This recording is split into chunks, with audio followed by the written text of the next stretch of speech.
haweenweynaha ka soo jeeda gobolka Togdheer ayaa shir jiraayad oo habeennimadii xalay ku qabsadeen hotel Golis ee magaalada Burco kaga soo horjeesteen buugga uu qoray wasiirka warfaafinta Soomaaliland oo muddooyinkii u dambeeyay hareyntiisu cirka isku shareertay. dhanka kale waxay taageereen shirka dhawaan ay qabsan doonaan madaxda dhaqanka ee deegaankaasi iyagoo arrimahaasi ka hadlayaan waxa ka mid ah hadaladoodii sida tan. waxa weeyaan inanka wasiirka ee ku soo gabaray maanta kursiga uu helay ee isiri malaa kelmadan oo calooshiisa aad u xoqonaysay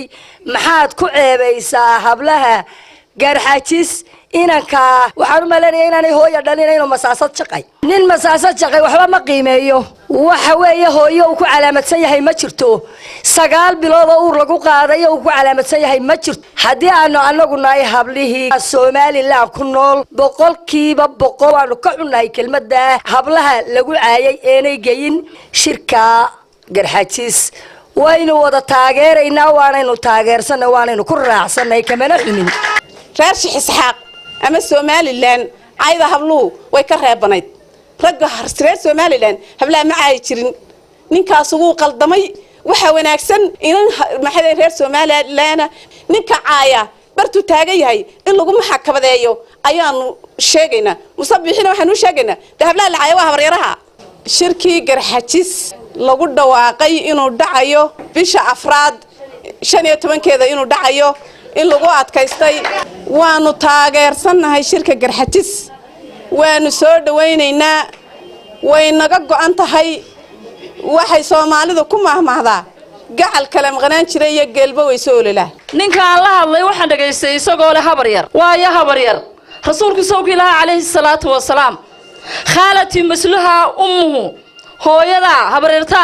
waa hooyada ayaa naaska ku shaqsiinin muxuu habaryar hadii loo yahay ama la dhalay uu sida ugu galeeyaa been buu taa ka sheegay madaxweynaha waxaan doonayaa inuu si sharci ah oo muuqata oo aan qarsoonayn oo aan humugu ku jirin oo uu miiriyaha soo fadhiisiyo oo uu ka qabto arrinka waxa weeyaan in la iscaaya ma wacna hablaana in la caaya ma fiicna oo waanu ka xunahay oo dal iyo dabadba waanu ka muraar dilacsanahay mana yahayn reer Isxaaqina hablaha iska caayaan oo ma yahayn iska taabtaan meelaha qaar waxaan u sheegayaa madaxweynaha inuu horta xilka ka dhigan ninka annagoo ah bahaweynta hablaha ee gobolka Togdheer ee Burco waxaan u sheegaynaa madaxweynaha iyaga Musammixi Cabdi habar yar ninkaan caayay haddaad xilka ka tirin weydo billahi tallaahi oo kor dhaban hoos dhaban si kala ba soo qaadanaya hablaha la caayay hablaha nucay ma geeyaan ninka si caayay habdana habar yar tahay habar sheeganaya boorta isagu dub haysugu noqdo markuu habar yar leeyo afka habar yar ka leeyo markuu caytamayo labadaas laba is qabtamaba ahaba waxaan leeyahay madaxweynaha waxaan leeyahay ninka anaga wuxuu baan deeqi kara madaxweynaha adigoo aad ninka xilkan oga turtay marka koobaad marka labaadna aad maxkamad ma horkeentay waxa weeyaan ninka horta dadka qubuuraha ku jiray iyo kuwa dhalan doona iyo kuwii dhintay iyo kuwa jooga intaba caayay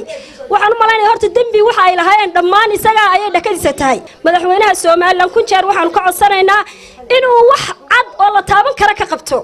shirkan garxajis waa shir muqaddis ah waan wada taageersanahay shirarkii hore Soomaaliland qabsanaysana waxba kama duwana laakiin in baan ku anigu wax